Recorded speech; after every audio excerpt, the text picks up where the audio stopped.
Bien, vamos a comenzar. Le damos la más cordial bienvenida en nombre de la Dirección de Investigación a todas y todos las y los presentes en esta importante ciclo de charlas, ¿no?, que tiene que ver con la ética en la investigación.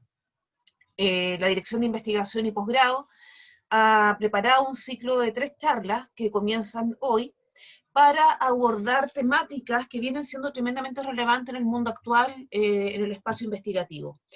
Hoy día tenemos una charla que tiene que ver con reflexiones éticas vinculadas a la actividad científica de manera más epistemológica, ¿no?, desde la construcción del conocimiento y cómo se aplica. El 29 de octubre tenemos una charla que está específicamente enfocada en los aspectos jurídicos de la investigación con personas, para la ética en la investigación con personas, dada por la especialista, la señora María Angélica Sotomayor, ella es abogada. Y el miércoles 4 de noviembre cerramos nuestro ciclo de charlas con Alexis Garrido. Él es el coordinador alterno del Comité de Ética del USACH en el área de Humanidades y Ciencias Sociales, que nos va a hablar también con respecto a cómo se aplica la ética en los proyectos de investigación. Bien, así que bueno, estamos muy contentas de que estén hoy día acá acompañándonos. Saludamos a las autoridades también que están presentes, agradecemos su participación y su apoyo en esta actividad. Les voy a contar un poco, antes de darle la palabra a la directora y a nuestra invitada, la dinámica de la actividad va a ser la siguiente. La doctora Verónica Vargas va a hacer una exposición de alrededor de unos 40 minutos, hablándonos sobre su temática, luego la voy a presentar más en detalle. Y las preguntas que ustedes tengan las pueden dejar en el chat, y una vez que la doctora Vargas termine de hacer su presentación, nosotras iremos leyendo las preguntas para que ella las pueda responder. Bien, así que esa es la dinámica de nuestra actividad. A continuación dejo con ustedes a la doctora Beatriz Figueroa, directora de investigación, que dará unas palabras de bienvenida.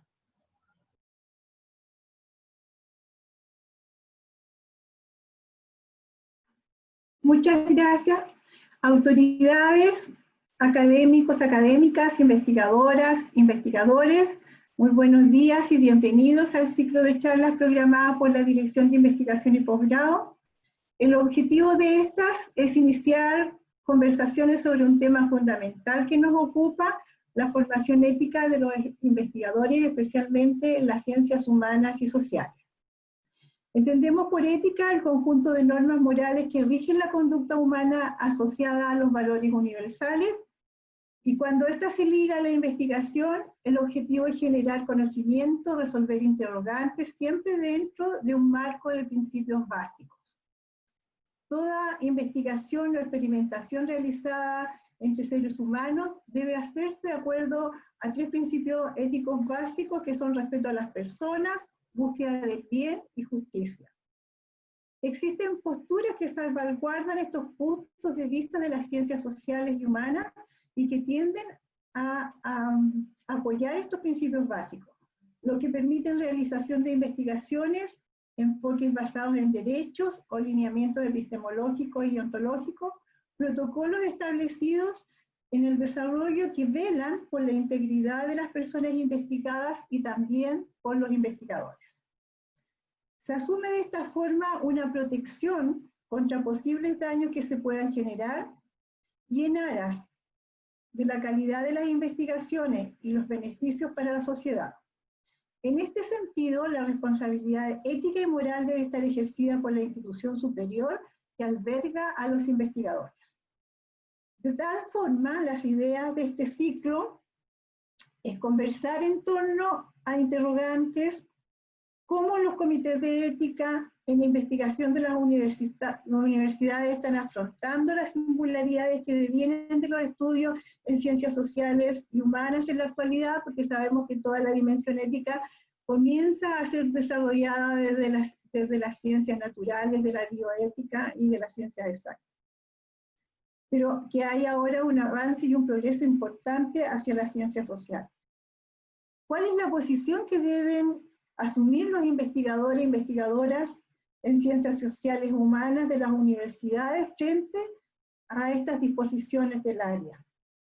¿Cuáles son las implicancias, retos y desafíos de la ética de la investigación en ciencias sociales a partir, por ejemplo, de los adelantos tecnológicos y los caminos de investigación virtuales de hoy, que se han acentuado con la contingencia de la pandemia que estamos viviendo? Esas son las preguntas que van a dar inicio a este ciclo de conversaciones. Agradecemos a nuestra primera invitada, y la seleccionamos porque es la experta que tenemos en casa, en el área, y a continuación entonces dejamos para dar inicio a este importante diálogo a la decana Vargas, que será presentada por nuestra moderadora. Gracias. Bienvenidos nuevamente. Muchas gracias, directora. Bien, como bien decía Beatriz, nuestra primera invitada es la doctora Verónica Vargas.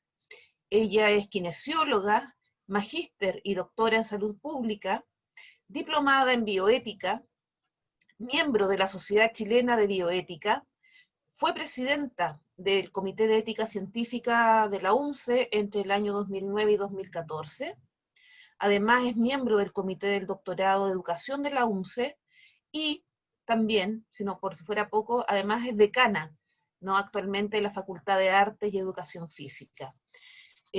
Como dijo Beatriz, ella es nuestra experta de la casa en todo lo que es ética en la investigación científica, y hoy nos va a hablar sobre reflexiones éticas relacionadas a la actividad científica. Le doy la palabra a Verónica, tiene 40 minutos, le agradecemos además la colaboración. Muchas gracias.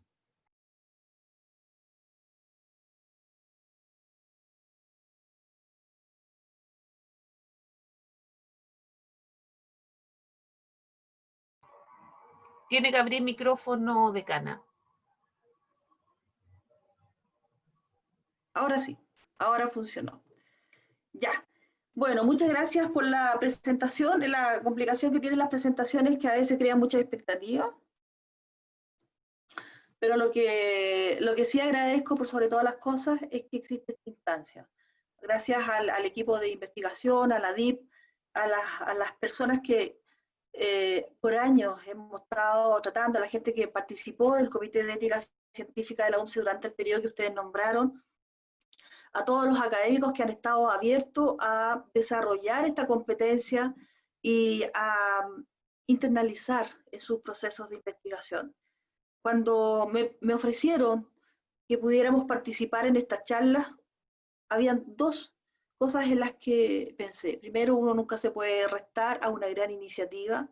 Segundo, ha sido mi mayor interés que el Comité de Ética, tengamos en la UNCE un Comité de Ética acreditado. Y tercero, es que estas temáticas deberían estar absolutamente naturalizadas en cualquier institución de educación superior, y particularmente en las que tienen la mayor responsabilidad social, que son nuestras universidades del Estado. Así que no me queda más que agradecer que se les haya ocurrido, que se hayan atrevido, y más aún agradecer a las personas que nos acompañan. Dentro de aquello estuve viendo, me encantó que estuviera el jefe jurídico, siento que es Cristian Rodríguez, vi a algunos compañeros, personas doctoras que trabajamos en el Comité de Ética, nuestros compañeros de aquella época. En fin, a todos muchas gracias. Ahora, respecto a la temática, cuando me pidieron de qué podría hablar en el inicio, yo cambié el tema inicial. Y, ¿se ve la presentación o no? No. ¿Aló? No. Todavía no. Ya, Póngale la tengo que compartir. Ya, sí. Ok. Entonces, cuando me pidieron que presentara un tema, yo dije, no vamos a empezar por el Comité de Ética. Porque aquí el Comité de Ética, cuando a la gente se le nombra ética científica, lo primero que se le ocurre es consentimiento informado. Y lo segundo que se le ocurre, que lata tenés que hacer esta cosa. Porque lo ve todavía como una obstrucción, existe mucha tensión en la aceptabilidad de por qué tendría que existir estos comités de ética, ¿Por qué tendrían que existir estos grupos de personas que no son ultra especializados justo en el proyecto que usted es el super estrella de cine respecto al nivel de conocimiento que tiene? Entonces, parece que tiene dos posibilidades. Lo acepta como un trámite al que se debe asistir porque está obligado por ley, o bien simplemente trata de negar la necesidad de tener que adscribirse a ciertos procesos. Eso ha sido básicamente la posición de los académicos de la UNCE. Y me atrevo a decir esto porque la mayoría vi quiénes estaban y todos son de la UNCE, ¿no? Entonces es más local el discurso. Entonces lo que lo quiero decir es que a mí me dio la impresión de que antes que hablar de un comité de ética, que está súper normado, la ley es súper clara, cuáles son sus componentes, cuáles son sus funciones, cuáles son sus atribuciones, los plazos de acción, está todo dado. Por lo tanto, basta que usted lo lea, no necesita que hagamos esto. Pero a mí sí me quedó la impresión de que hay una cosa previa, que es ¿por qué tendríamos que regular la actividad científica? Les voy a hacer una presentación ahora, así que les voy a compartir esto y me van a dejar de ver, solo me van a escuchar y las preguntas las van a hacer por mí. Ya, vamos a ver si ahí, ¿sale ahí Anita o no? ¿Sí? Ah, perfecto, ya. Ok, entonces lo primero es contarles que el título que yo quise ponerle a esto fue Reflexiones sobre la actividad científica. ¿Y por qué? Porque si uno se fija en los procesos históricos del conocer, antes de la actividad científica, vamos a hablar del conocimiento. Cuando nos relacionamos con el conocimiento, vamos a tener que absorber al menos 3 dimensiones. Mire, 1 es antecedentes, 2, al conocimiento hay que agregarle una dimensión económica, que es la que siempre parece que está la gran ausente de los comités de ética, o del proceso de la actividad científica, no hacemos los lesos. 3, los comités de ética propiamente tales, y 4, cuáles son, a mi parecer, los principales desafíos, los que tenemos más próximos. No solamente interrumpo un segundo. Me piden que por favor lo coloque en modo presentación para que se vea más grande la plantilla. ¿Ahí? Muchas gracias. Ya. ¿Se ve bien ahí? Ahí se salió. Poner de nuevo en modo presentación, por favor. Espérame. ¿Ahí? Ahí sí. Ya. Bueno, entonces yo elegí tener estos 4 como subcomponentes o dimensiones del discurso de hoy día, en estos 40 minutos. La primera, respecto a los antecedentes, poder comentarles que la actividad científica o el conocer es una actividad humana. Y decir, oh, medio descubrimiento. No, fíjese que es la única especie de todos los seres vivos conocidos que tenemos que realiza este proceso de conocer y por lo tanto en aquello que se valora, en aquello que se considera, el cómo se hace y cómo se pondera, el hombre las medida de todas las cosas. Y eso además tiene aparejado un segundo elemento, que es que como es una actividad humana, no está ajena a las debilidades humanas. Dentro de nuestras debilidades compartidas está la necesidad de sobresalir, la necesidad del reconocimiento, la necesidad de tener un mayor posicionamiento, mayor visibilidad. Y también está el lado A, ¿cierto?, que viene a ser la grandeza de poder desarrollar capacidades y talentos en función del bien común.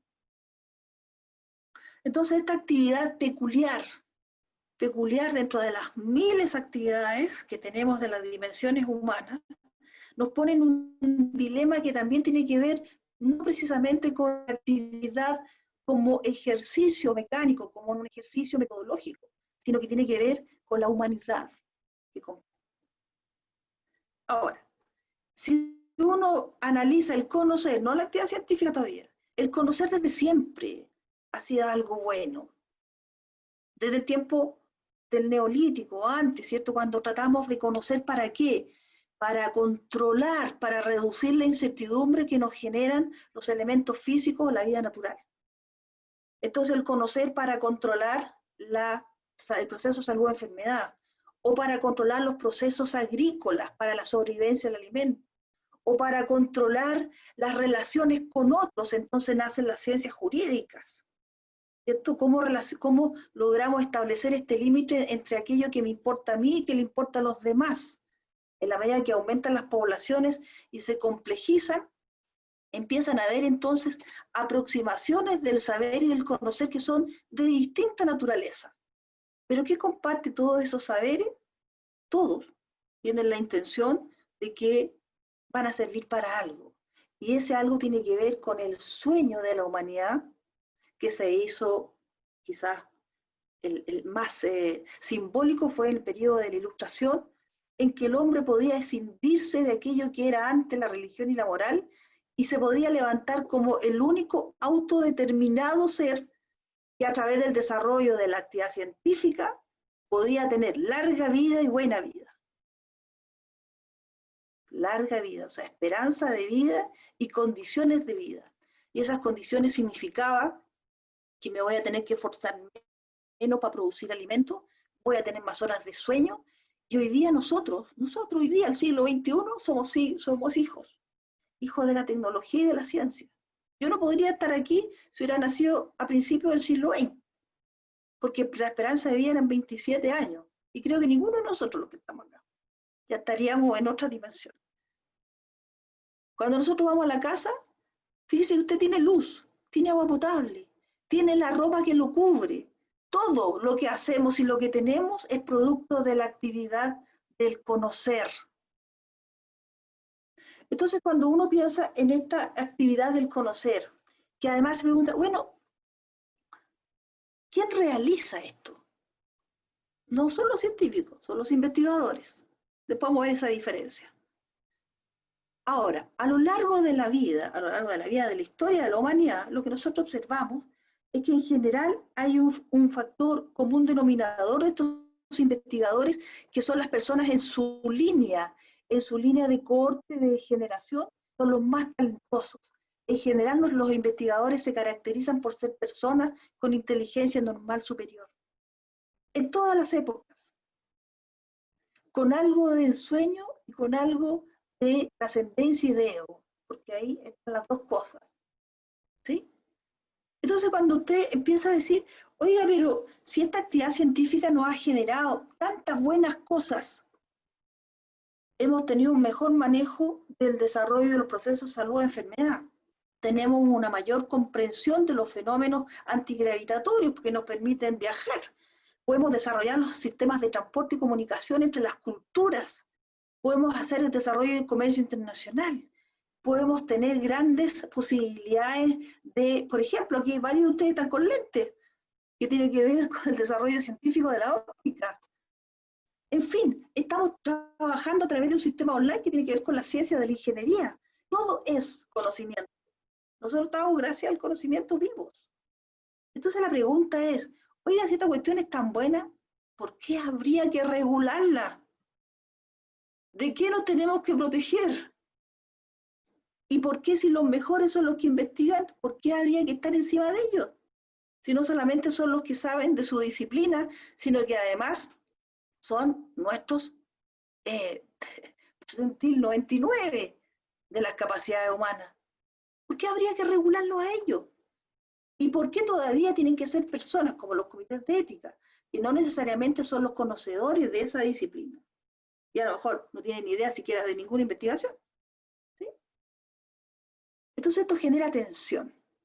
Y no es poca cosa. Y le vamos a agregar más externalidades todavía. Entonces, en la primera parte usted ve que hay imaginarios respecto a lo que es el conocer y a lo que es a los que conocen. La segunda cosa es que estos resultados son buenos. Y por lo tanto, cuando uno puede analizar la actividad científica o el conocer como un fin en sí mismo, por aquello que produce, por aquello que sirve, entonces dice, aquí no hay nada que hacer, y así funcionamos los primeros 20 siglos de la historia, porque se vio que era bueno. Y es más, era muy bueno, porque hoy día tenemos 80 años de esperanza de vida. Era muy bueno. Entonces el conocimiento empezó a tener un desarrollo exponencial en distintos tipos de ciencias. Porque no existen las ciencias, existen diversas ciencias. Este proceso de conocer, que tiene paradigmas que son propios, con un lenguaje que son propio, y metodologías ad hoc, dieron origen entonces a las disciplinas. Y estas disciplinas lo que hacen es cultivar desde distintos puntos de vista necesidades humanas, donde todas tienen en común la curiosidad, primero, la curiosidad que se mantiene viva, la curiosidad del niño se mantiene en el investigador. Y después tenemos la necesidad de buscar, de interpretar o de dar respuesta a algo. ¿Sí? Entonces, en ese proceso de aproximación y clasificación y ordenamiento de esta actividad viene la profesionalización de la actividad científica. Ahora, si nosotros empezamos a mezclar esto con otras disciplinas en particulares, como son el derecho, en las ciencias jurídicas usted tiene dos cosas, tiene cosas o tiene personas. Por lo tanto, hay ciencias que estudian las cosas y hay ciencias que estudian a las personas y sus relaciones. Y la aproximación como lo hacen es diversa. Vamos a ver, vamos a pasar esto.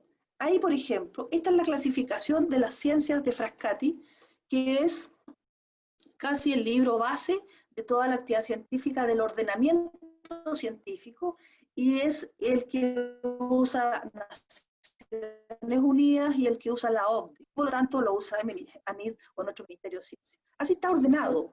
Entonces, la primera cosa es que existen varias ciencias. Algunos hegemónicamente creen que ciencia se refiere a las ciencias naturales. No. Existen ciencias que estudian las cosas, como son las ciencias de la ingeniería, y que básicamente tienen que ver con la resistencia material, estudio de vuelo, cosas como eso.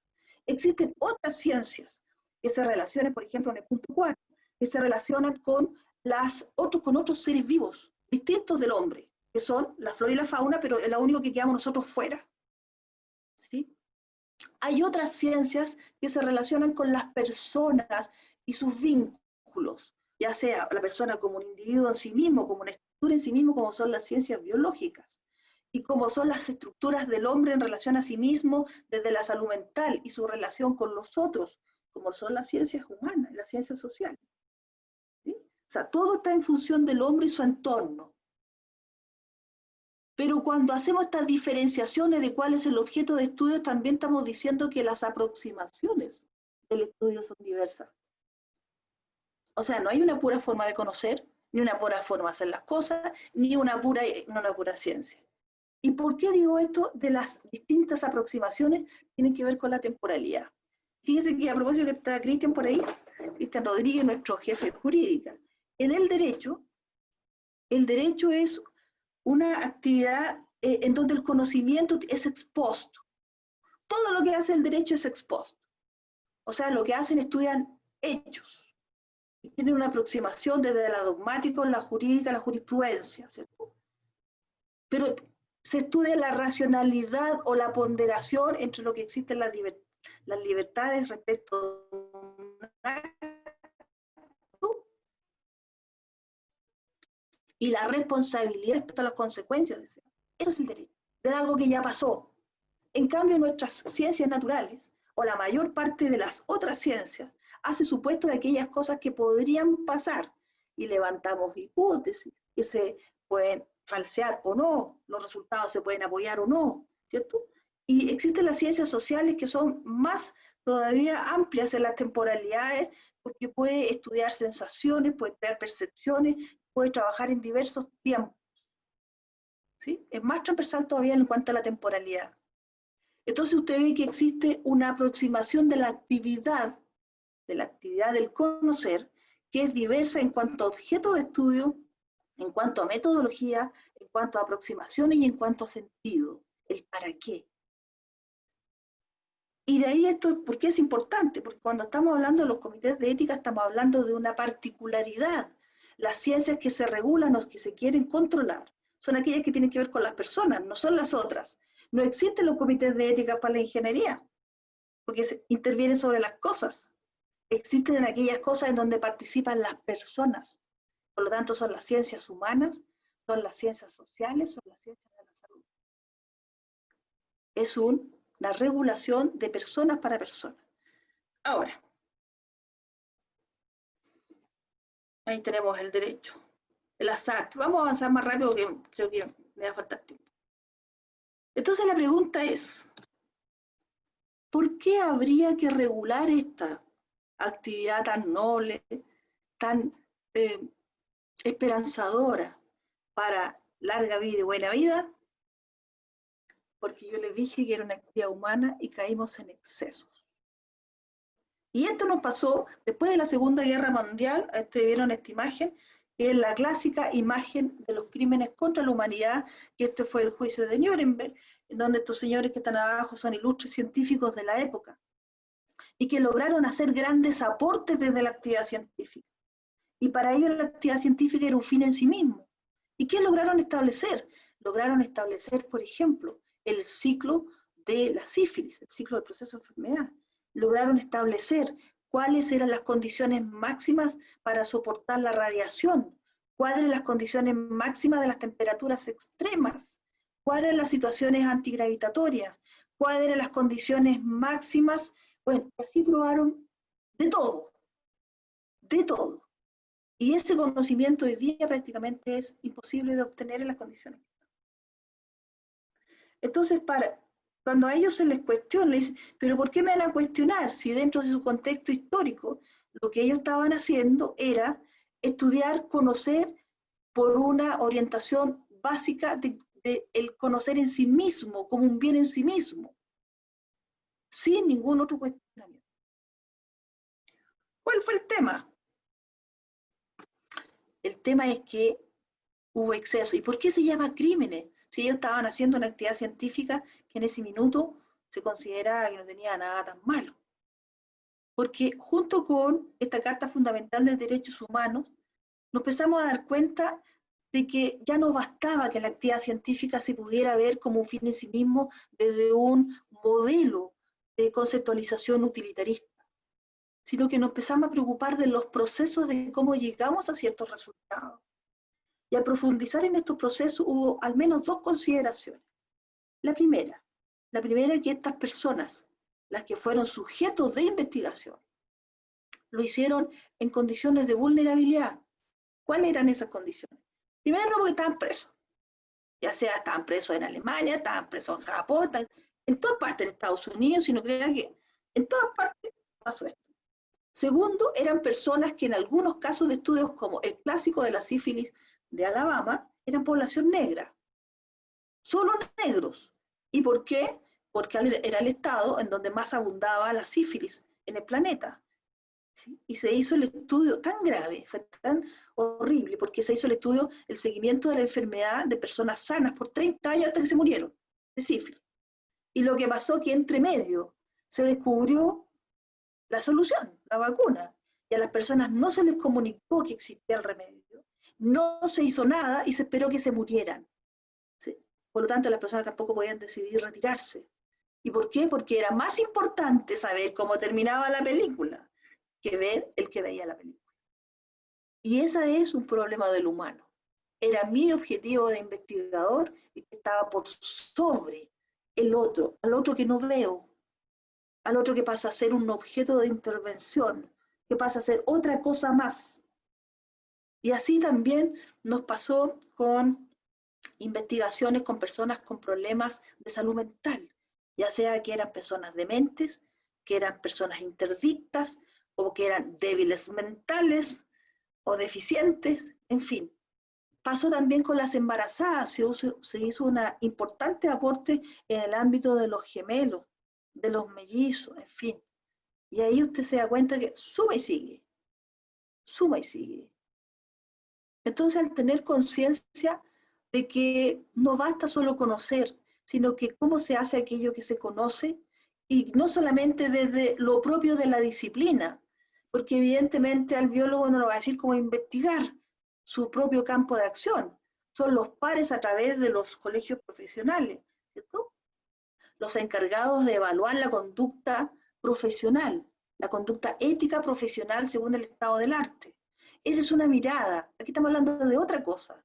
Los comités de ética no están evaluando exactamente el ejercicio profesional desde el estado del arte, sino que lo están evaluando desde el resguardo de la dignidad humana del que tengo como sujeto de estudio, que es una cosa distinta. Y lo que estamos diciendo es que aquello que se quiere proteger, así como lo decía Beatriz al principio, es reducir los riesgos, obviamente que son riesgos ponderados, riesgos que son de la investigación, riesgos que son razonables, nadie puede evitar lo imposible, ¿cierto? Que hay una atrición de la muestra porque se les cayó el techo, porque hubo un terremoto, no sé, cosas increíbles. No estamos hablando de eso, estamos hablando de los riesgos que son evitables, que existe un respeto al otro, que existe una voluntad del otro, y que existe también una sustentabilidad de la vida. Y eso tiene que ver con un paso, en el paso que estamos hoy día, que ya no es una ética solo para el individuo, sino que para lo relacional de las sociedades de vida. Eso significa que trascendemos a lo humano, sino que todo lo que tiene que ver con los ecosistemas. Vamos ampliando las responsabilidades de este hombre que es la medida de todas las cosas. A mayor conciencia, mayor libertad, pero también mayor responsabilidad. Bueno, entonces, usted me puede decir, oye, pero a ver, esta cuestión del juicio de Nuremberg ocurrió hace 60 años. Esto ya no es lo que tenemos hoy día, porque hay más control, porque están los medios, porque están los colegios profesionales. ¿Por qué tan mala clase? Mire, porque sigue ocurriendo, pues. Aquí, no sé si en la foto alcanzo a ver o no, yo no lo veo muy bien, pero por ejemplo aquí se ven investigadores del siglo XXI que han falseado datos, que han sido comprados sus resultados para favorecer a ciertas empresas farmacoquímicas, que han hecho un negocio de su saber. Pero claro, no es malo tener utilidades, pero estamos hablando de deshonra, de mentira, de engaño a la humanidad. Aquí, por ejemplo, voy a ver a la bióloga, esta es una bióloga de 2016. Esta persona era muy interesante porque tenía cualquier cantidad de publicaciones, usted ve aquí publicaciones de alto nivel, y se las sacaron todas. Se dudaba de los datos en la medida que se pudo descubrir que falseaban a los pacientes. Aquí tenemos otro señor que tenía 172 artículos indexados. Él lo quisiera tener en la universidad, ¿no? Pero ¿sabe lo que pasó? Que eran artículos mentirosos, pues. Porque inventó los datos, inventó pacientes que no eran. Porque cuando se hizo el seguimiento, ¿cuál era la institución? ¿En qué hospitales se hizo? ¿Dónde está el registro? Bueno, lograron darse cuenta que era mentira. Después tenemos otro caso, que abajo dice que era una persona que decía que falseó los datos respecto a los consentimientos, a la aprobación de los comités de ética. También está entre los principales culpables, digamos, de la actividad científica, los que nos deshonran. Aquí tenemos otro dato, un señor que también publicó más de 200 estudios relacionados con la osificación y por lo tanto tuvo un serio impacto en la salud pública, porque además generaba estudios que eran sistémicos y que mostraban la evidencia que él mismo escribía, y eso generó una venta, una demanda de ciertas acciones clínicas o acciones quirúrgicas en función de estos fantásticos resultados. Por lo tanto, tuvo un profundo impacto en las personas que confiaron en esos datos. Y dañamos a muchas personas, a nuestros pacientes, a los que se sometieron a estos resultados, a través de la administración de fármacos, a través de procedimientos quirúrgicos. Entonces ahí tenemos un daño social, ¿sí? ¿Y qué pasó con este señor? Por supuesto, el fraude fue que retiraron los trabajos y sale por todos lados con esta censura. Ahora, después hubo otro señor, que está este señor del lado derecho, Wang Hu-suk. Bueno, que él dijo que había clonado los embriones humanos y no era verdad. Y eso generó también muchas expectativas porque al trabajar con células madre está la posibilidad de poder evitar muchas patologías desde su origen, desde la expresión genómica. Y era mentira, hasta le quitaron el premio Nobel por sinvergüenza. Y ahora no son solamente los biólogos también, está bien que aquí les traje otra para otro tipo, de las otras ciencias, ¿cierto? ¿Ah? Aquí hay un señor, por ejemplo, las ciencias sociales, que inventó, que había descubierto cuál era la cadena o en la historia de la evolución, desde el evolucionismo, cuál era el puente entre las aves y los mamíferos. Y inventó esa figura que está abajo, que fue un injerto de fósiles. Inventó todo un cuento después de demostraciones, ¿sí? Y eso se lo publicaron en el National Geographic, fantástico. Por fin habíamos tenido un encuentro entre los fósiles de dinosaurios que pertenecían a pequeños carnívoros y con algunas partes de aves. Y era mentira, fue un montaje. Bueno, y entonces aquí tenemos este texto, que es un trabajo que hizo la Universidad de Salamanca, que habla de cuál es el decálogo de la falsificación de la información científica, o del fraude. Ellos hablan de fraude. El título no sale aquí porque yo no lo estoy viendo, no lo puedo ver, está tapado con las imágenes, pero es del fraude de la actividad científica. ¿Y cuáles son los principales errores? El falsear datos, el falsear, bueno, sujetos de investigación, el no reportar cuando hay daños, el inventar autores. Típico el amigo, yo te pongo, tú me pones, y así tengo 2 versus 1, 2 por 1. No, inventar autores, el no reconocer la propiedad intelectual de los otros, el no tener una claridad sobre los efectos adversos, negarlos, o quedarse calladito con las decisiones de la muestra, o no ser justos, en fin. Y esto estamos hablando del siglo XXI, entonces este no es un problema de que, no, que el juicio Nuremberg, situación especial, constitucional, porque estamos en situaciones de guerra. No, es ahora. Bueno, dicho eso, entonces se crea la necesidad de avanzar. Esta es la dimensión económica en el punto 2. Hasta ahora hemos visto la dimensión humana, vamos a tener que apurar. La dimensión humana, pero hay una segunda dimensión que lo hace peor todavía, porque se empiezan a teñir con grupos de interés, con la conveniencia, con la avaricia y con aquello que es el lado B del investigador. Entonces nosotros tenemos absoluta claridad a partir del siglo XIX que conocimiento es poder, incluso sale algunas frases, ¿cierto? En donde los hemisferios del norte se empiezan a posicionar respecto a los hemisferios del sur, porque le dicen lo que tiene que saber y cómo tiene que vivir, en la medida que le dice, usted tómese esto para tal cosa y así lo vamos a diagnosticar y así le voy a vender este equipo, esta resonancia, con esto usted va a tener esta cosa y se resuelve con esta otra. Y todas se las vendo yo.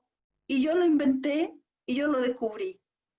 Entonces empezamos a tener una esclavitud sostenida desde los talentos, desde los saberes. Y entonces empieza la actividad científica, empieza a tener un grado de intervención estratégica en las economías de los países, en el posicionamiento de unos sobre otros. Y empieza a tener importante la representación como porcentaje del PIB, cuánto se invierte en actividad científica. Y claro, imagínense, entre el 2007 y 2013, el gasto global en investigación y desarrollo mundial fue de un 30%, o sea, creció más que la economía mundial, o sea, la actividad que más creció en gasto fue la actividad científica. ¿Pero usted cree que crecieron todos? Mentira, pues, crecieron algunos nomás. Cuando nosotros vemos la OCDE, este es el dato más reciente que encontré, que fue de enero del 2020, la OCDE usted sabe que coordina o está constituida por los países que concentran el 75% del PIB mundial. Nosotros siempre estamos cayendo, ahí estamos como allegados. Dentro de los países de la OCDE, usted ve en el lado derecho de su pantalla, en rojo, va a ver que el porcentaje que destinamos a la actividad científica en Chile es de 0.35. El promedio de la OCDE es 2.37, pero muy por lejos el promedio de la OCDE. Pero esto no tiene nada que ver con lo que pasa con los países que hoy día determinan cómo se vive y qué se investiga. O sea, ya tenemos un primer dato objetivo. Pertenecemos a un grupo, aunque no damos el ancho en materia de investigación. La segunda mala noticia es que cuando se ve cómo se hace la distribución del gasto en relación a lo público y lo privado, tenemos la desgracia, no sé, ahora tenemos la dificultad, dejémoslo así, es que en nuestros países la inversión, nuestros países latinoamericanos está centrada en las universidades del Estado. La participación de los privados es muy menor, cosa que tiene una pirámide absolutamente inversa con los países desarrollados, los cuales además de tener una relación directa entre la producción, la actividad científica y el resultado, los aportes son cuantiosos desde el mundo privado porque además tienen franquicias tributarias muy fuertes.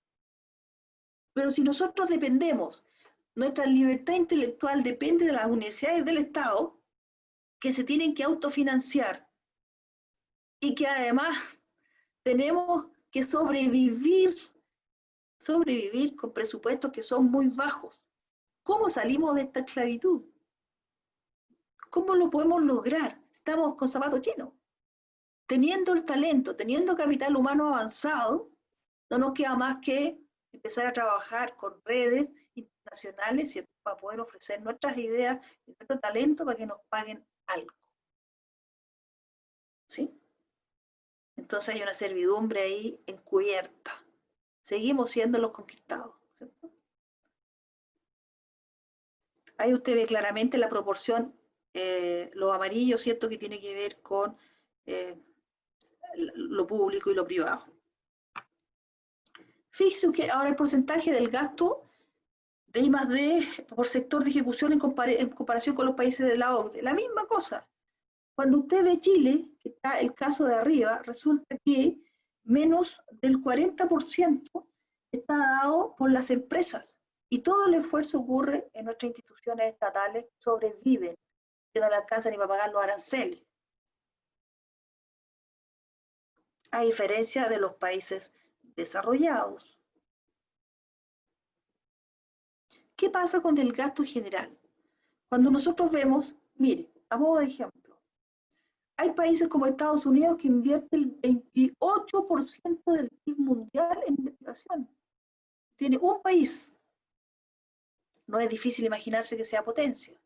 En el caso de China, cuando uno mira la investigación como un elemento estratégico de desarrollo de los pueblos, China pasó del 10 al 19% en investigación en 5 años.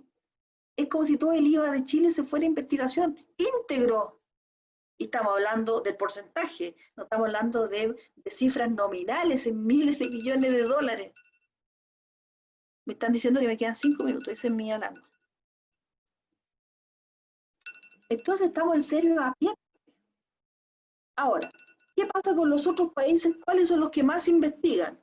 Porque yo le digo, dígame quién investiga y yo le digo quién va a ser la potencia mundial. Así de fácil. Dígame quién quiere que mande el mundo las cosas que hay que hacer y quién va a mandar las directrices. Dígame cuáles son los que investigan, que los tengo aquí abajo. Los que investigan son Estados Unidos, China, Japón, Corea y Alemania. ¿Les suena que son potencias? Nos compran nuestros recursos naturales, extractivos, y todos los demás nos venden a varias veces más. Eso es investigación. Investigación es libertad de los pueblos también. Esta cosa de ser, cuando hablamos del consentimiento y la investigación, parece que lo más importante es la autonomía como concepto.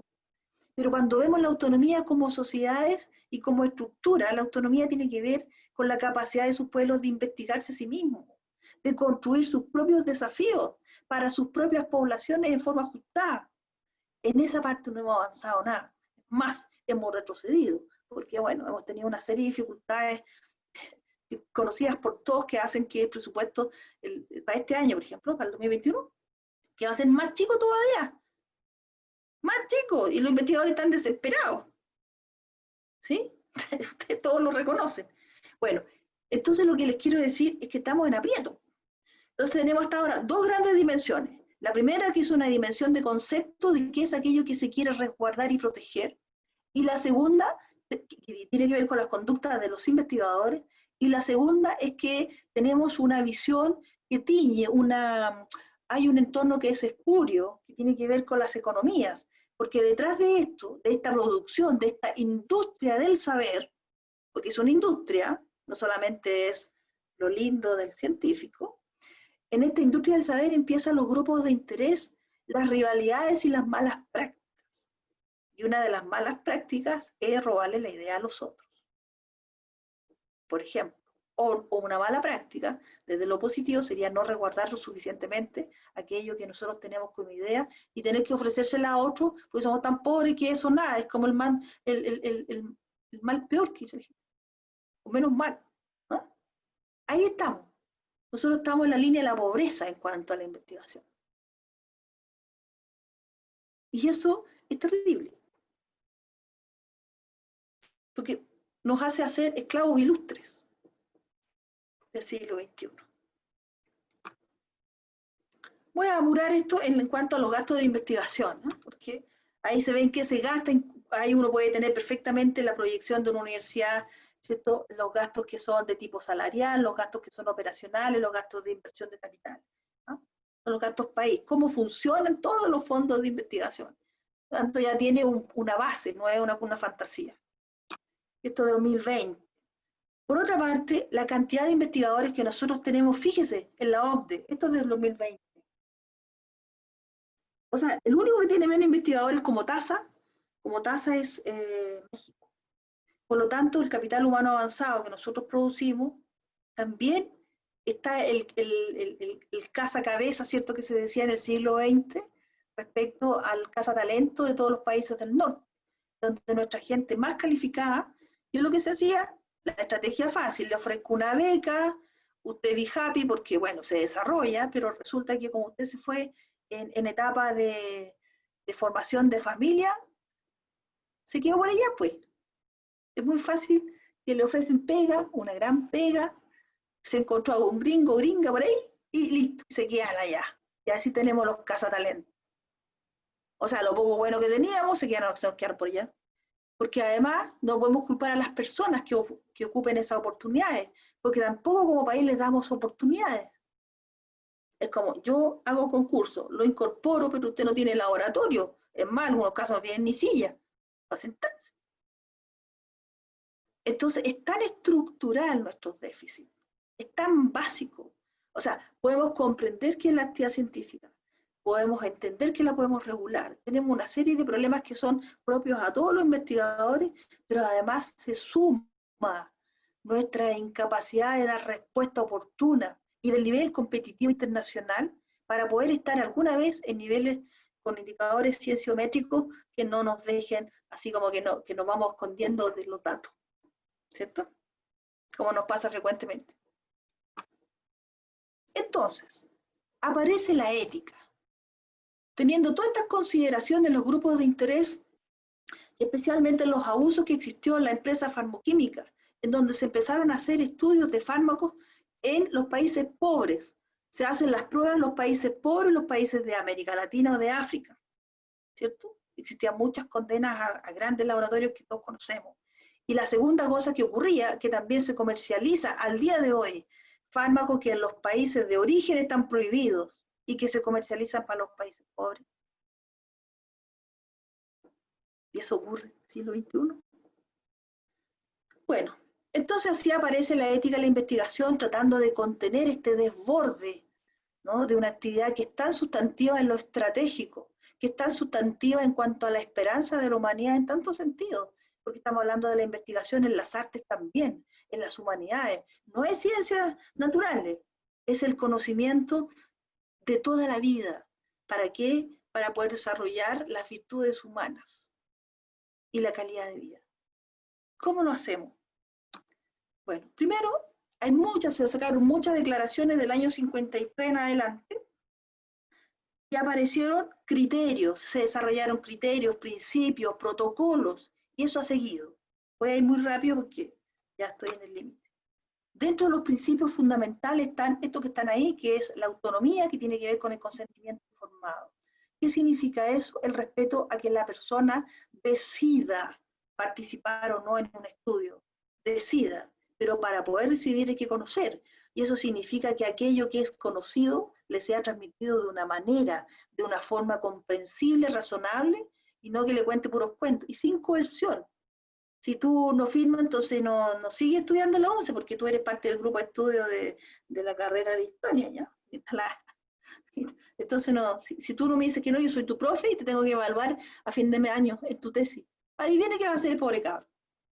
Le va a decir que no a su director, a su jefe. Eso es coerción. Así pasa con los hospitales, así pasa con todo, al dueño de la empresa, etc. Entonces, bien, autonomía, principio. Segundo, el principio de beneficencia. ¿Qué significa eso? La evaluación del peso relativo de riesgos y beneficios razonablemente esperados. O sea, que exista claramente una ponderación mayor de los beneficios que de los riesgos evitables. Y por eso es que en el caso de la investigación en humanos hay un dato previo que es la investigación en otros mamíferos antes de tocar a los humanos, en donde se resguardan también esas otras especies en cuanto al número de especímenes, por ejemplo, que se van a ocupar o sacrificar. La no maleficencia, que no es exactamente lo mismo, ¿cierto? La no maleficencia es como llegar al cero y no necesariamente al más, dentro de la curva, que es la beneficencia. La no maleficencia tiene que decir que usted ex ante no puede hacer un experimento que va a generar daño, como lo que hablábamos antes. Si usted va a someter a una persona a la máxima temperatura posible, o cuánto es la impedancia que puede resistir cuando lo doy yo a una estimulación eléctrica. Usted sabe que va a generar dolor, sabe que va a generar daño. Eso no, pues. Eso hoy día es inadmisible desde los comités de ética. Y después tenemos los principios de justicia, que tiene que ver con la selección y distribución de las muestras, de manera que aquello que se estudie no esté dado como foco en poblaciones vulnerables. No porque usted sea viejo, porque sea con una debilidad, una discapacidad, porque sea pobre, porque sea un niño, porque también son sanos, pero son vulnerables, ¿cierto? Porque decide un otro por ellos. En fin, hay muchas vulnerabilidades, no porque usted sea vulnerable más que la mayoría, entonces a usted me voy a aprovechar de eso para que usted sea un objeto de intervención para mi paper, el paper de mis sueños.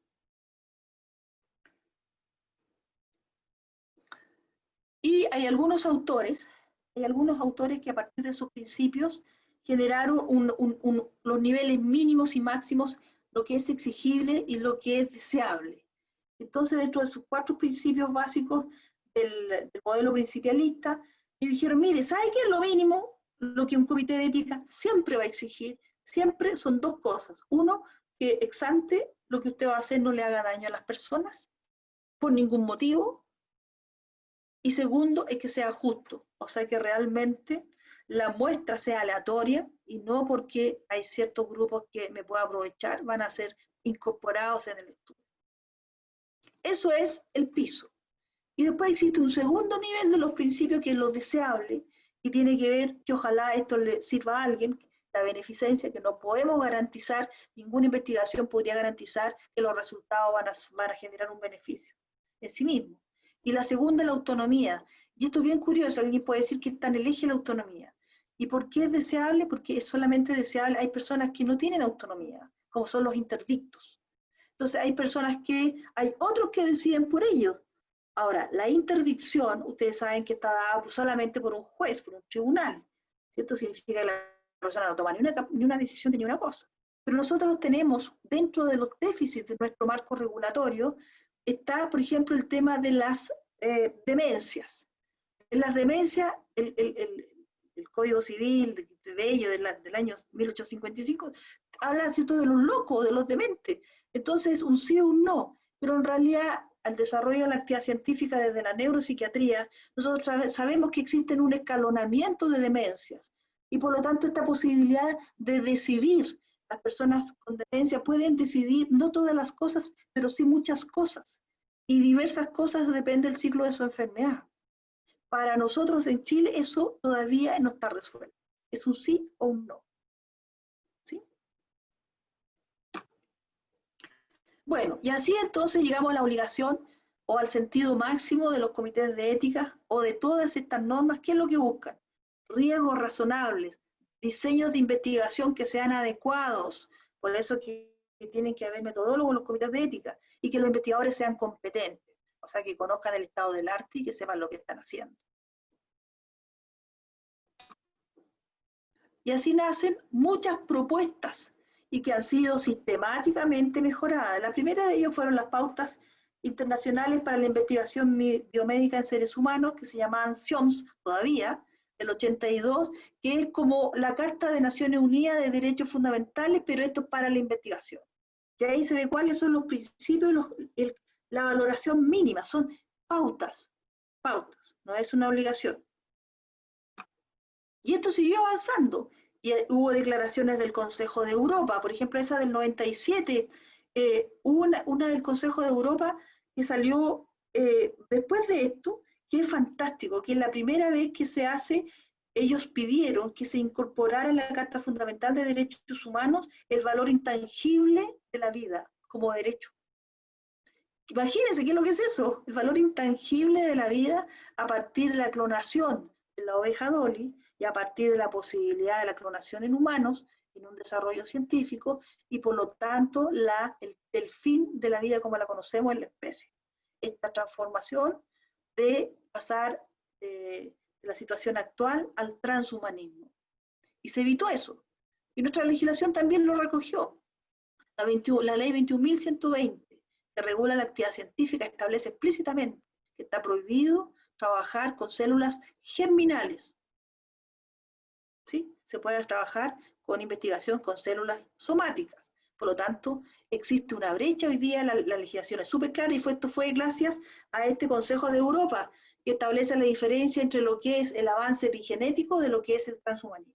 Se establece el límite desde la normativa. Seguimos avanzando. Helsinki siguió mejorando respecto, Helsinki tenía que ver con los consentimientos informados, y se van haciendo estas disquisiciones, ¿no? En las personas que tienen competencia parcial, en la persona que tiene una discapacidad, si las personas pueden o no, una persona con déficit mental puede o no decidir aquellas cosas si quiere participar, cuánto participan los niños, cuánto se considera el asentimiento, ¿ya? Entonces vamos avanzando cada vez más preciso. Y seguimos avanzando, voy a seguir más rápido esto, y aquí tenemos esta pauta, en la pauta CIOMS, en donde ustedes ven que existen 3 columnas con pautas que son de distintos años. Y en esos distintos años usted se da cuenta que hay situaciones que se van incorporando. Entonces la última pauta CIOMS es del año 2016, y ahí usted se da cuenta que empiezan a aparecer, como en el número 7, elementos que antes no estaban. ¿Qué pasa con la participación de las comunidades en investigación? Y esto es muy importante para las ciencias sociales, especialmente cuando se trabaja con pueblos originarios. ¿Cómo nos vamos a enfrentar la investigación con ellos? ¿Ah? Entonces aparece la regulación. ¿Qué pasa con las personas involucradas y grupos vulnerables? Hay una capítulo especial para los desastres, como estamos ahora en tiempos de pandemia. ¿Sí? O desastres naturales, como pueden ser los terremotos, los maremotos, qué sé yo. Entonces, en la medida que nos vamos inviviendo de esta lógica de la protección de las personas, de sus relaciones y de la vida como conjunto, van apareciendo estas normas que se van ajustando, como la RAE, que va mejorando las cosas, no las palabras. Así nos pasa.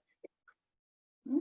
Y cada vez más exquisito. Por lo tanto, yo no tengo ninguna duda que en pocos años más tengamos en estudio de las ingenierías, comités de ética específicos. Ustedes recordarán que esto nació y malamente como biomédico, y por lo tanto mucha gente lo confunde con la ciencia de la salud, y después esto ha avanzado a la protección de las especies en riesgo de extinción, sean vegetales, insectos, animales, lo que sea, la protección a las semillas, la protección al medio ambiente, etcétera. Y así también después vamos a tener que avanzar al estudio de las condiciones materiales, que son estudios de las cosas, pero que afectan el estándar de vida de las personas, como es tener, por ejemplo, centrales de estas electromagnéticas que tenemos en la mitad de las ciudades, de palmeras, ¿cierto? O de qué manera la radiación nos afecta, en fin, si bien son acciones de ingeniería, pero que tienen efectos sobre la vida. Bueno, entonces, ¿qué es lo que se espera de la actividad científica? Que tenga varios méritos. El mérito técnico es saber hacer investigación. El mérito científico, que tiene que ver con lo instrumental, con los resultados, con los diseños. Y hay un mérito social. El mérito social, que significa que sirva para la humanidad, que sea justo, que sea aceptable y que tenga legitimidad. ¿Sí? Entonces hemos avanzado de lo que era instrumental a una conceptualización de un hombre integral. Pasamos de lo que era un individuo en las normas SIOMS, o en Chile, cuando usted hace el estudio de la ley desde sus primeras discusiones, porque es fantástico, son como 500 hojas, ¿no? Solamente la discusión de la 21.120, cómo se llegó a tener esa redacción. Los primeros escritos decían los individuos, los segundos escritos hablaban de seres humanos, los últimos escritos hablan de la persona humana. Y por lo tanto ahí usted se da cuenta que está en sujetos de intervención y pasa un modelo personalista centrado en la dignidad humana. Ese es el modelo personalista. ¿Sí? Entonces, ahí usted ve que una palabra que parece súper sencilla, te la lee súper rápido, pero conceptualmente da cuenta de que también nuestra sociedad, un poco lento en relación a los países desarrollados, pero avanzamos. A veces un poco por externalidades, porque estamos en la comunidad internacional, ¿cierto? Y estas SIOM salen de Naciones Unidas. Entonces, y somos parte, por lo tanto ratificamos muchas cosas. Pero igual eso ayuda. Ahora, ¿cuál es el desafío de esto, pues? Bueno, ahí aparecen los estándares de los comités de ética. Ahí usted tiene el estándar, el registro es el 151, esto yo no lo veo, pero debería decir Subsecretaría de Salud. Esto fue el año 2013, y por eso nuestro comité de ética empezó o dejó de trabajar el 2015, porque esto se hacía efectivo el 1 de enero del 2015. Tenía que estar acreditado. De ahí se establece qué cosa. Se aprueban los estándares que dice quiénes lo constituyen, cuántas personas, cuáles sus funciones, cómo se jerarquiza, etc. Todo dado. Ahí no hay que investigar. Esto apareció, bueno, esta página que no sé qué es, este estudio, que son los marcos éticos para la investigación en educación, ahí le va a servir a muchos de nuestros profesores, en educación con población infantil y juvenil, tiene que ver con el mundo escolar, hacia una propuesta de orientación. Esto salió en 2018 por el Ministerio de Educación, chileno. Estas son chileno, junio 2018. Está íntegro en la web para que usted lo revise. ¿Ya? Entonces, como nosotros tenemos la mayor parte de nuestras carreras que hacen seminarios de título, esto es básico para que ellos hagan esa investigación. Bueno, el consentimiento, ya lo hemos visto, tiene que ser explícito, tiene que ser escrito. Y eso también, verbal o escrito. Ah, eso es interesante. Dentro de ese texto que le acabo de mostrar, aparece esto que tiene un color distinto, que yo lo destaqué, porque dice debe ser verbal o escrito. ¿Por qué? Porque hay niños que dan asentimientos o que, si bien tienen edad, pero no tienen la capacidad de discernir sobre aquello que se les da. O no saben escribir, son analfabetos. Por lo tanto, se reconoce que en esa población es posible el consentimiento sea verbal.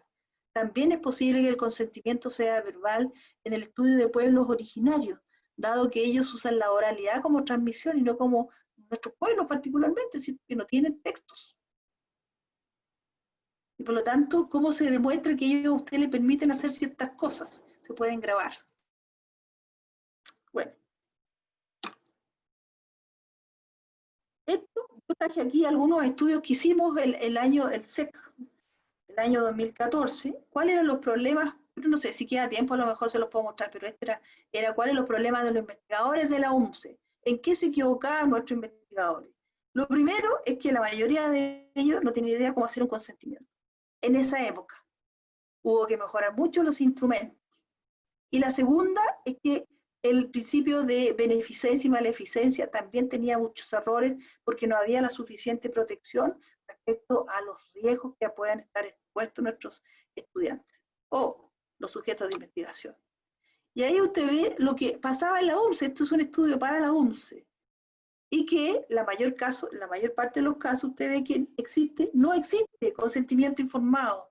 Más de la mitad lo tenía, simplemente porque ni le preguntaban. A la gente la colocaban nomás como parte de la investigación. Eran objetos de estudio. Después los problemas de los trabajos de titulación, estamos hablando de los alumnos de 5º año, tampoco, sin asentimiento, porque son niños, con falta de especificidad, o sea, las pruebas no son claras las pruebas, no existe información, carencia de información, o sea, es como, usted participa, firme aquí ya, o señor apoderado, mire, le vengo a contar que la próxima semana le vamos a aplicar unas pruebas fantásticas a su hijo. Eso era todo. Sí, para nada. En fin. Entonces eso demostraba que a nuestra comunidad le faltaba mucho por aprender. A todo esto, las personas que hicieron esto, yo no lo alcanzo a leer, y lo tengo tapado, pero hay varios que estaban presentes aquí, como la profesora, la doctora Dina Escobar, como el doctor Marcelo González, que los vi. Estaban, la Anita María Galvez también, eres parte de este estudio, son personas que lo hicimos en aquella época, que éramos el Comité de Ética Científica. Bueno, ¿cuáles son los desafíos? Y con esto termino. Los desafíos son, primero, pues para mí, es que tenemos que avanzar en la formación profesional. Hoy día ya no es un lujo, sino que es una demanda, es una necesidad y es parte de la responsabilidad social de las universidades. Lo segundo es que tenemos problemas con los tiempos, las temporalidades. Y aquí viene una nueva conceptualización de la ética, porque la ética siempre al principio estaba en función de los hechos, ¿cierto? Los delitos, de cómo hizo la investigación, en qué parte se equivocó, etc. Pero hoy día tenemos una ética que por primera vez en el siglo XXI tiene que adelantarse a imaginarios. Entonces existe una regulación y eso normalmente no ocurre, pues. Si la regulación se hace sobre aquello que es evidente, no es aquello que es un supuesto, ¿cierto? Que es el problema del derecho. Entonces la regulación tiene que ver cuáles serían las amenazas, por ejemplo, de una cierta investigación en relación a la sustentabilidad de la vida o en relación, por ejemplo, a las miradas transdisciplinarias donde puede existir conflicto de interés o, por ejemplo, también existe este tremendo dilema respecto a las capacidades de las personas para decidir. En Chile tenemos que lograr hacer las pruebas, existen pruebas en los países desarrollados, de las competencias para que las personas discriminen. Y existen otras de mayor nivel todavía, que es la ética de los países del norte, en que el discurso está en el transhumanismo. O sea, ¿hasta dónde permitimos trabajar con células germinales de manera tal que la descendencia pueda ser afectada por este cambio de la especie? ¿O hasta dónde o cómo vamos a controlar que los cambios de la manipulación genómica en las personas que hoy día tienen patologías crónicas transmisibles o que tienen la predisposición y se pueda hacer esa modificación de esos genes? Es fantástico, ¿cierto? ¿Cómo no le va a gustar a alguien decir, yo venía con diabetes y después no voy a tener? Yo tenía la predisposición y no voy a tener después de cualquier cosa. El tema es de qué manera nosotros transformamos a lo humano en un mix, no solamente la patología crónica, sino que también hoy día existe la posibilidad de transformar completamente la secuencia genómica en donde podamos tener, estoy haciendo una caricatura de esto, un ojo de lince, correr como tigre, escuchar como cetáceo, ¿ah? En donde voy haciendo un ciudadano a la carta, un humano a la carta. Y por supuesto que eso no solamente termina con la especie humana que tenemos hoy día, sino que va a profundizar la inequidad entre las personas, porque las que podrían escoger son los más afortunados. Los que podrían, hoy día, el desarrollo de o la potencialidad de los talentos, la potencialidad de la inteligencia es aleatoria. Es aleatoria. Eso significa que nosotros, gracias a eso, tenemos premios Nobel. Gracias a eso, tenemos muchos premios nacionales de personas que en otras condiciones no hubieran podido tenerlo. Entonces, también hay un tema ahí más profundo, de largo plazo, que significa cómo podemos manejar la humanidad y quién la maneja y para qué. Entonces, esta película del mundo feliz, o este libro, ¿cierto?, del mundo feliz, es tal cual, donde podríamos tener ex antes la formación de obreros, la formación de trabajadores calificados y una pequeña oligarquía. En fin, entonces los desafíos de la ética hoy día están desde el punto de vista desde los imaginarios de la protección. Siempre el norte es el resguardo de la dignidad, la disminución de los riesgos y la sustentabilidad de los sistemas y ecosistemas. Ese es el norte.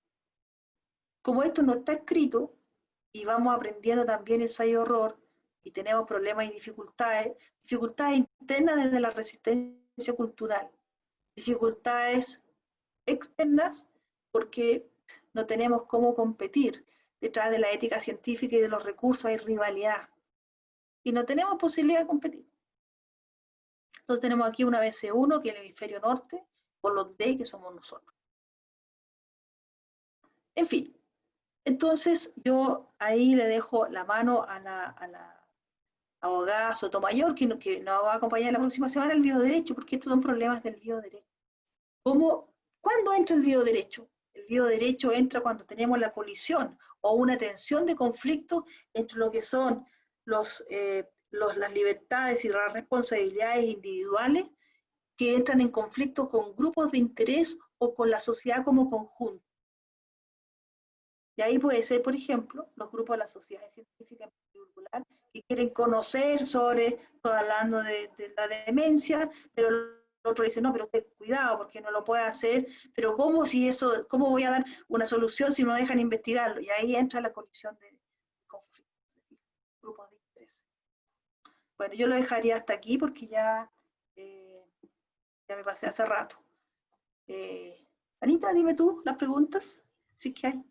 Estamos bien en el tiempo. Agradecerte porque ha sido tremendamente interesante todo lo que nos has planteado.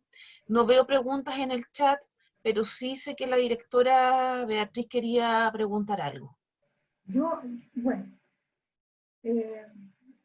Gracias Anita, más que preguntar es felicitar la clase magistral que nos ha otorgado la doctora Vargas con una claridad extraordinaria frente a estos desafíos que nos plantea la investigación científica y el problema de lo humano. O sea, nos paseó por todas las variables que tienen que ver con la generación del conocimiento, por la economía, por la política, por el lugar donde está Chile en el concierto mundial, los marcos éticos para la investigación en educación. O sea, primero felicitar a la decana, y mi pregunta tiene que ver con su experiencia en el contexto de la OMCE. Es una pregunta un poquito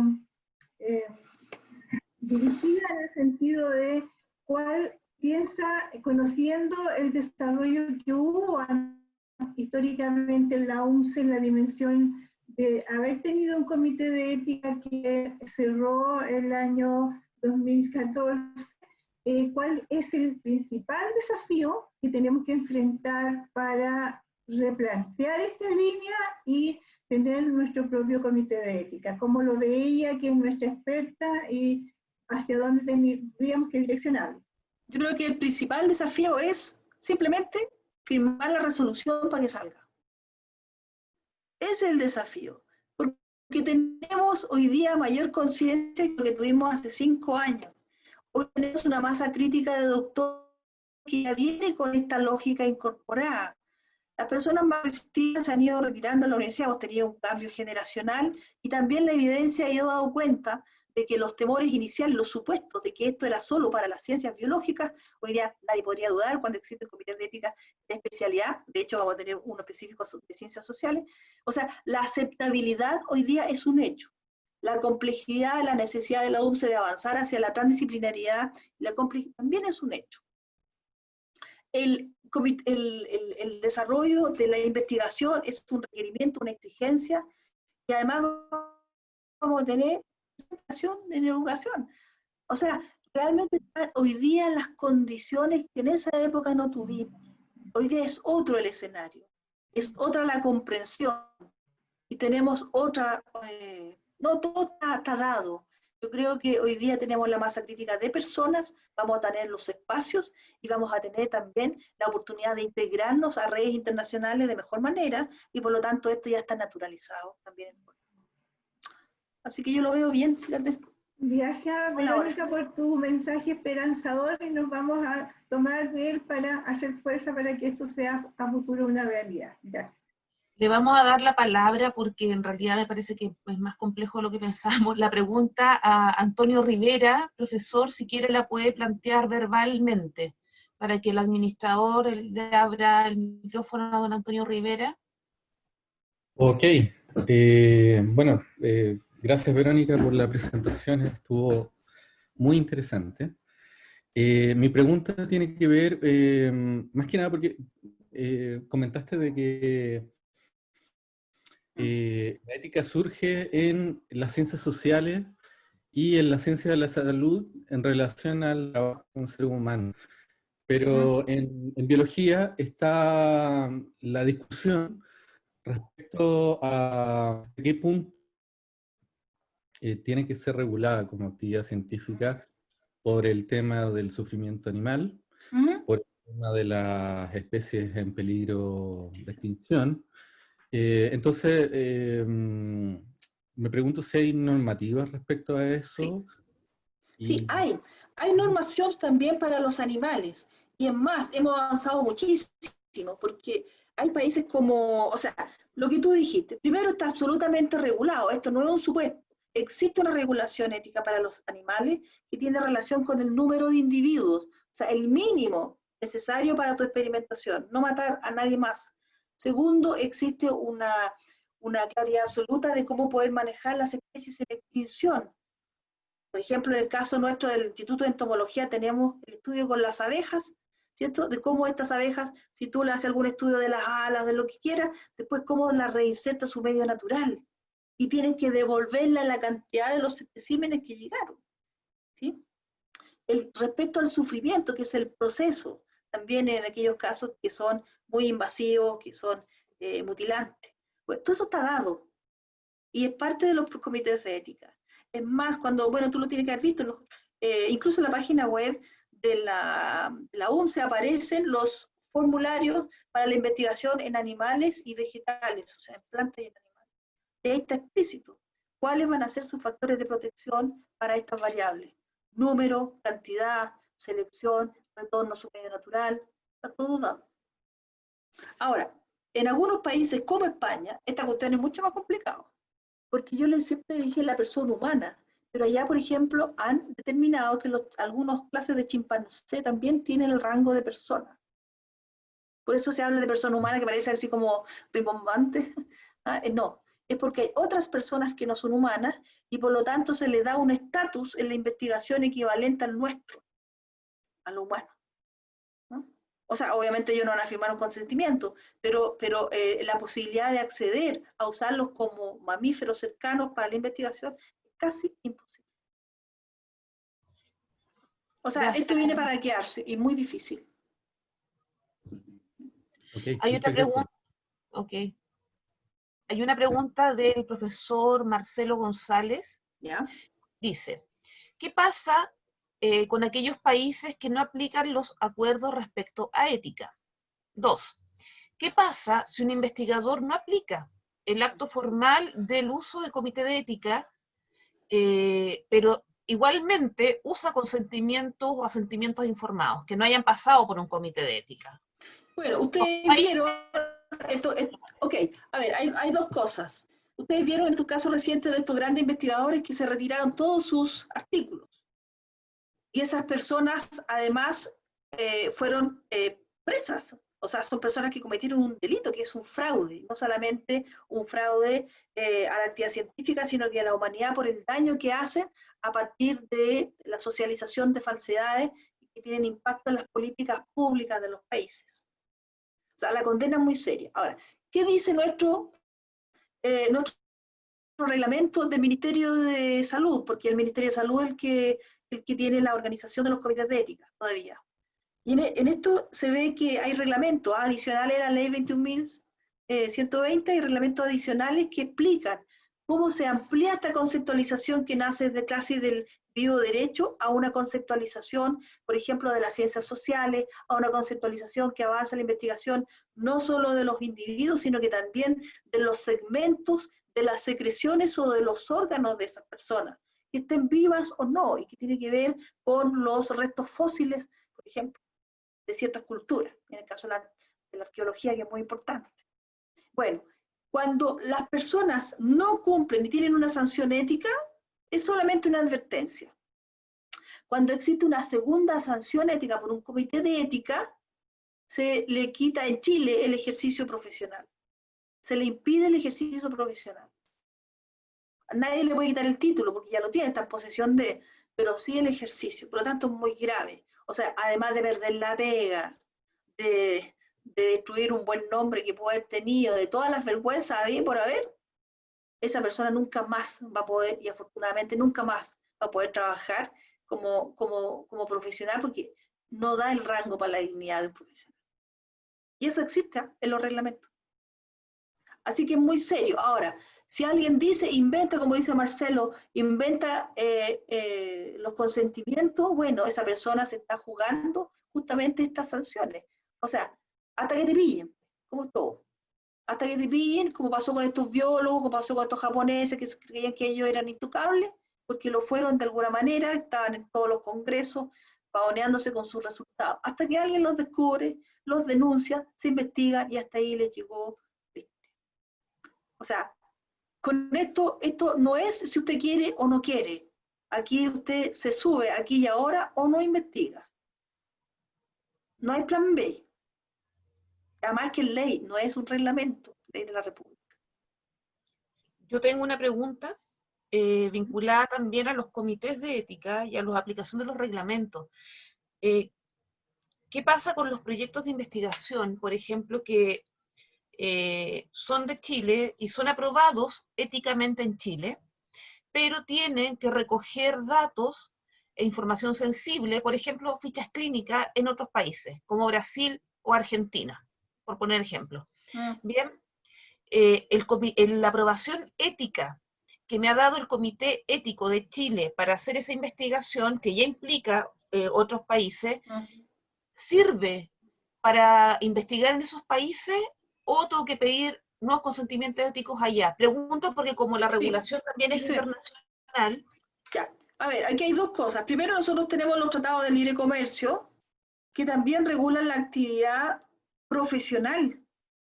Entonces, cuando tú haces estos estudios multicéntricos, tú tienes que pedir los consentimientos en cada uno de esos países, porque si no, lo que pasaría es que aquello que está prohibido en los países que son más poderosos, todos lo vendrían a conseguir para acá a lo pobre, a que te lo den, ¿cierto? Y así entonces burlamos el sistema del resguardo que se quiere tener. O sea, la única forma es que todos tienen que darlo. Muy claro. Voy a leer, no son preguntas, pero sí felicitaciones. Muchas gracias, excelente presentación y muy clara. Además, gracias por tan completa información del recorrido de la producción de la actividad científica. Gracias por una exposición muy clara, ¿no? Todas las personas están acá agradeciendo, me sumo, la directora de investigación ya te lo dijo, nos sumamos a los agradecimientos de todas y todos.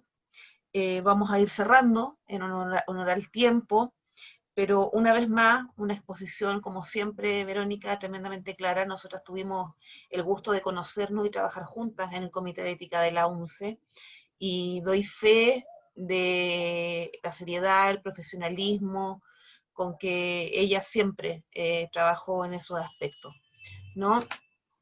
Cristian Villagra, antes de cerrar, dice, yo tengo una pregunta. Bien, profesor Villagra, brillante como siempre, dice Dina Escobar, que también fue del Comité de Ética de la UNCE. Profesor Villagra, puede hacer la pregunta, si quiere, a micrófono abierto, en honor al tiempo, ojalá de manera bien sintética.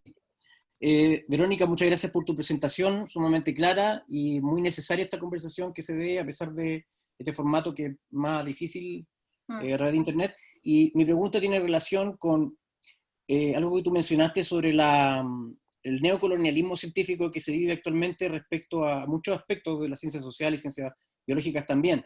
Y nosotros lo experimentamos mucho en el caso de los investigadores internacionales que obtienen permisos a través del Estado para colectar insectos en Chile, por ejemplo, el caso del insecto, pero se aplica para todo. Y luego estos especímenes nunca son depositados en museos nacionales cuando son descritas especies nuevas, etcétera. También eso tiene que ver con material genético también que se extrae por universidades y corporaciones farmacéuticas que hacen bioprospección en los países que tienen menos protección de sus recursos naturales o de su material biológico, y eso genera un problema ético sumamente grave, porque sucede que a nivel de otros países como Brasil han perdido mucho, se han generado patentes y se han patentado genes, secuencias de genes de especies que tienen interés cosmético, farmacológico, etc. Y en Chile no tenemos ningún tipo de protección ni para los tipos museológicos, como el caso de insectos y plantas.